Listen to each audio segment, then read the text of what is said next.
Olá pessoal, sejam todos muito bem-vindos à nossa sala de aula virtual. Eu sou a professora Glaucimara, formada em língua portuguesa, e hoje eu estou aqui mais uma vez com a aulinha de língua portuguesa. E na aula de hoje a gente vai estar trabalhando o uso da vírgula.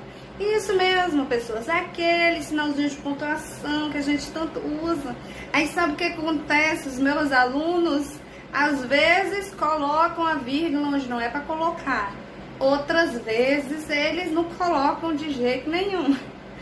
Então, gente, essa aula aqui vai servir para vocês nunca mais errarem o uso da vírgula e usarem ela no lugar certo, ok? Então, vamos para a aula aí rapidão.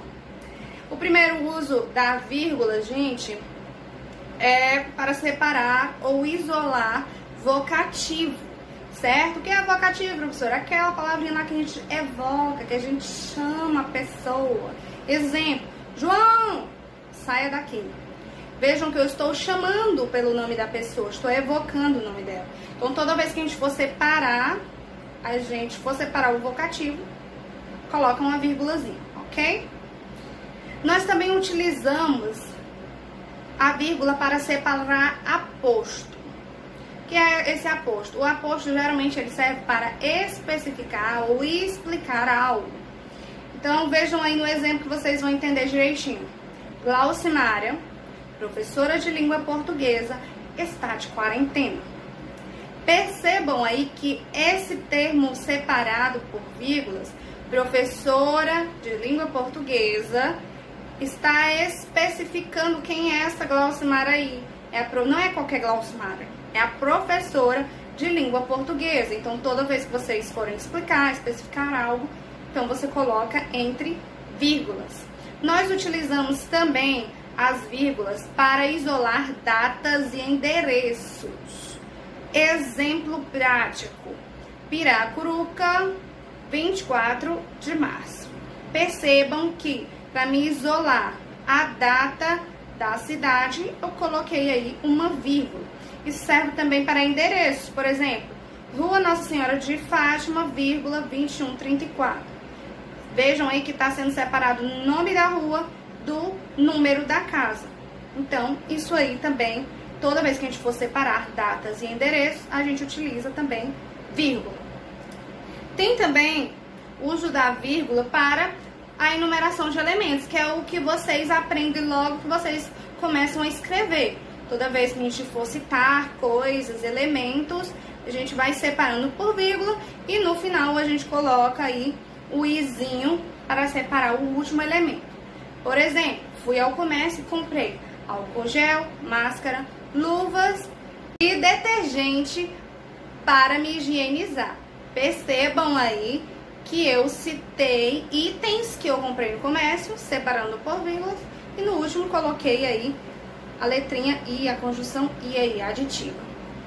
Nós utilizamos a vírgula também para separar orações coordenadas assindéticas. Quais são as orações coordenadas assindéticas? São aquelas que não se utilizam de conjunção, elas são separadas apenas por sinais de pontuação. Vejam aí. Larissa gritou, Iago pulou, Henrique dançou, todos sorriram. Todas essas orações aí estão sendo separadas por vírgula. Todas têm sentido completo, são orações, usam verbo e são separadas apenas por vírgula. E é o que indica o início da outra oração. Nós também usamos a vírgula para isolar elipse.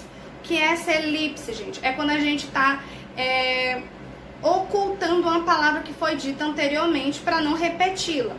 Exemplo, Franciane fala inglês, Luísa francês. Qual é a palavrinha aí que a vírgula está substituindo? Fala, isso mesmo. Então, para mim não ficar dizendo Franciane fala inglês, Luísa fala francês, eu coloquei uma vírgula e isolei aí o termo fala. Pode ser utilizado também dessa maneira.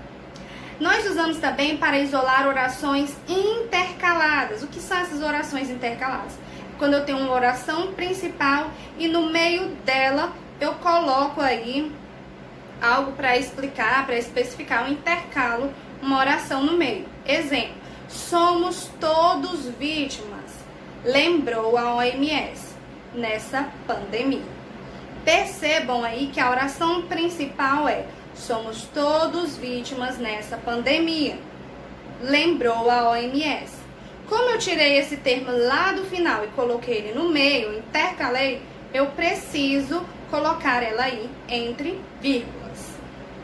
Nós também utilizamos as vírgulas para isolar orações subordinadas adjetivas, que as orações subordinadas adjetivas são aquelas que explicam ou restringem algo. No caso aí dessas explicativas aí, nós utilizamos elas entre vírgulas. A mulher, que é vaidosa, gosta de se cuidar. Percebam que aí está explicando o que essa mulher é. A mulher, que é vaidosa, gosta de se cuidar. Então, por esse motivo, nós separamos aí entre vírgulas, isolamos esse termo explicativo entre vírgulas. Nós também utilizamos as vírgulas para isolar conjunções adversativas e conclusivas. Toda vez que vocês, pessoas, forem usar uma conjunção adversativa ou conclusiva, coloca vírgula. Mas coloca a vírgula antes, pessoas. O que acontece que esse daqui é um dos erros mais gritantes das pessoas. Vocês costumam colocar a conjunção mas e depois coloca a vírgula. Ou às vezes nem coloca essa vírgula de jeito nenhum. Coloca na mente de vocês, não erra mais, pelo amor de Deus. A vírgula vem antes. Toda vez que você for usar mas, porém, no entanto, coloca a vírgula antes. Ok? Nós utilizamos também para isolar elementos explicativos. Toda vez que a gente for fazer uma explicação, que elementos explicativos são esses, professora? Por exemplo, como, isto é, todos esses termos são termos explicativos. E nós devemos isolar eles entre vírgulas. Exemplo: a recomendação do governo é que todos se isolem. Isto é, fiquem em casa.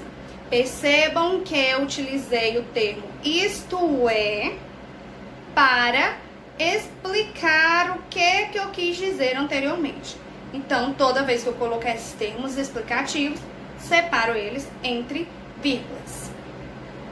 E por fim, nós usamos a vírgula também para isolar adjuntos e orações adverbiais deslocadas. Toda vez que vocês deslocarem do final de uma oração para o início um termo, um adjunto e orações adverbiais, sempre coloquem vírgula, pessoas. Como eu vou saber, professora, se eu estou deslocando? Presta atenção. Uma oração, a forma normal dela é sujeito, verbo, complemento. Então, se você altera essa ordem, coloca o complemento, que seriam as orações adverbiais ou os adjuntos, e coloca no início, então você está fazendo esses deslocamentos, pessoas. Vejam um exemplo. Com certeza, Luísa é a mais interessada da sala de aula. Percebam que o meu sujeito aí tá lá depois da vírgula. Eu mudei a ordem da frase, coloquei o com certeza antes. Então, se eu mudei essa ordem, eu vou colocar aí uma vírgula. E é isso, pessoal. É um pouco grande? Não é muito simples assim, mas eu acredito no potencial de vocês. Eu sei que vocês vão aprender. Então, anotem todos esses exemplos, revejam o vídeo, releiam com paciência, que vocês vão aprender, eu tenho certeza. Então, até a próxima aula. Beijos e até mais.